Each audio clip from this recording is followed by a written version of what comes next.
Hey, today I'm going to show you how to make Sichuan string beans, in Chinese called干煸四季豆, which means dry-fried string beans. Alright, to make our Sichuan string beans, we're going to need a few ingredients. One, we're going to need string beans, snap beans, French beans, whatever you call them. Now, you can buy these unsnapped, like this. They have this little attachment, and then you have to snap them. The advantage to buying them unsnapped is that they're cheaper, and they also last longer if they're still intact. But if you don't want to sit here and go through snapping each and every one, then maybe you should invest in pre-snapped beans. They're a little bit more expensive, but they're just as good. These are, of course, fresh. You can buy frozen, but I'm really not a big fan of the frozen ones. The texture is just not right. In addition to our string beans, I have some ginger cut up into large chunks so that we can take it out later. Garlic, which I'm going to chop up in a second. You can crush it if you like, but I like my big medallions of garlic. 1 green onion. I have about 2-3 ounces of ground pork. I got them to package me a lot of small little packets that I can use as I want. We'll be using just a little bit of pork for flavor. Then we have the Sichuan pepper powder. This is McCormick's variety of Huajiao. And then this is the whole variety. This is actually from Sichuan. This Sichuan pepper powder is, it's actually not a pepper. It's a seed of an ash, and it gives a numbing flavor. Some people like it, some people don't. I tend to really like it, but you should definitely add a little bit to your Sichuan string beans. In addition to that, we have some regular lajiao or red pepper. This is dried. You add a lot of this. If you can't get dried red pepper, then you can use fresh. I recommend red for color, and cutting them up very small. In addition, we're going to need some salt or soy sauce, depending on your flavor. Now, if you don't want to use pork because you don't like, because you're kosher or you just don't like fatty pork, the Muslims in China make this dish with ground lamb. It's very good with ground lamb. If you don't want to use pork and you don't want to use ground lamb, then you can use Chinese pickles. These are available at your Chinese market, and frying them up will give it another interesting taste, which will take the place of the meat. If you don't like pickles or you can't find Chinese pickles, then do the normal vegetarian thing and take a ball onion and fry it to death until it's black or brown. And now this is, they call it a dry fry dish, but it's a dry fry dish because the final product is dry. The first thing that we have to do is actually deep fry the vegetables. We have to deep fry the beans, the snap beans. Now, you have to deep fry them because these are really dense, and if you just stir fry them, they would never really cook thoroughly until the outside burns, as did everything else inside of your pot. Now, some people don't like deep frying. They think it's really unhealthy, but really the problem with deep frying is not the act of frying, it's that you bread something, and when you bread it, then lots of oil sticks to it. If you just deep fry vegetables, some oil sticks, but not that much. It's really not too bad. Now, when you deep fry, you want a deep pan, and with that deep pan, you want a little bit of oil on the bottom. You then want to heat the oil up to when it's already hot. Now, this is smoking, so it is at its maximum temperature. If you want to check to see when oil is ready, take a little bit of water and throw it in the oil. If it boils really quickly, steams up, then your oil is hot enough. Now, I'm going to carefully put one of these in, and you can hear it. It's really going. So I'm going to add this, being very careful not to burn my hands as it flames up like that.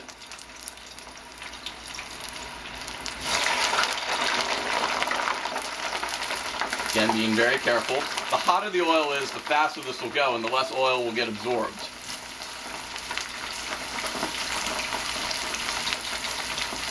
Alright.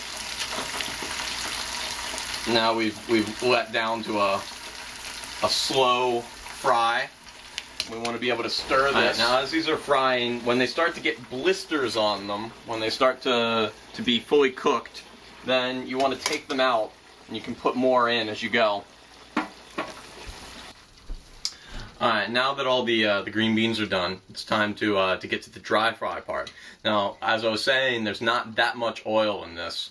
If you look at how much oil I have left, if you look how much oil you have left, and you remember how much oil you started with, then you can see that really most of the oil is still in the pot. It's not on your beans. Now, if you fry chicken, most of the oil does end up in the chicken. You'll notice that you don't have any more oil.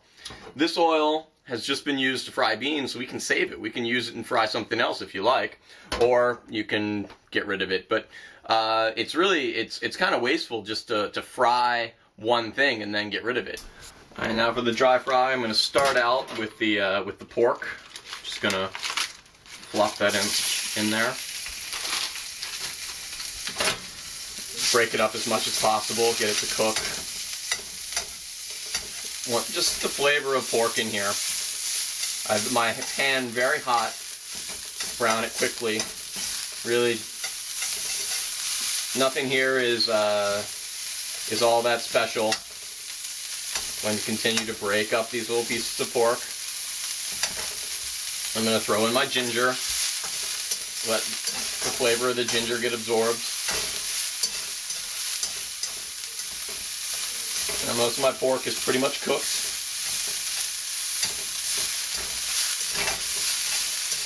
And it's looking good. So now I'm going to start adding my green beans. I'm just going to add these in. Little at a time.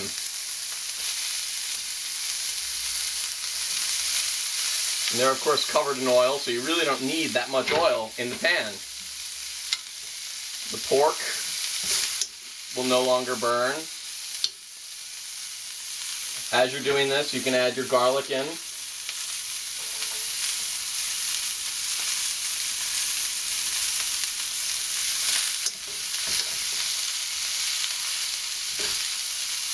Make sure they cook. Get all your beans in the pan. Again, they're already cooked. We don't really need to cook them. So the next thing you want to worry about is your red pepper. I'm going to want this very spicy, so I'm going to add a lot of red pepper. These are dry, so they really don't have that much flavor anyway.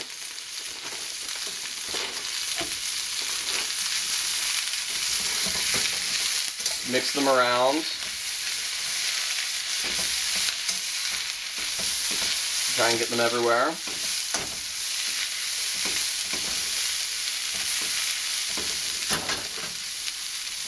Then I'm going to add my Sichuan pepper. Now I tend to like a lot of this. This is probably enough for most people, but I'm going to go for more.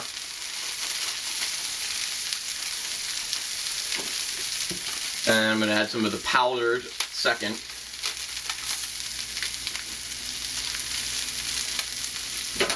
Stir it up again. Now I haven't added the onion. I don't want to add the onion until the very, very end. But what I do want to add is some salt. This is going to need a lot of salt. I have a big dish, and it's a fried dish with some pork and some beans. It's going to need a lot of salt.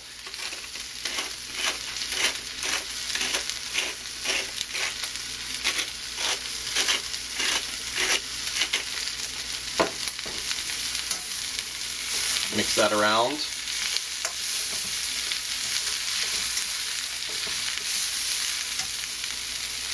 Now I'm going to add a little bit of soy sauce, and the soy sauce is going to make a big rush, and this is going to give it some crispness to the outside. Adding some water to the outside will crisp things up a bit.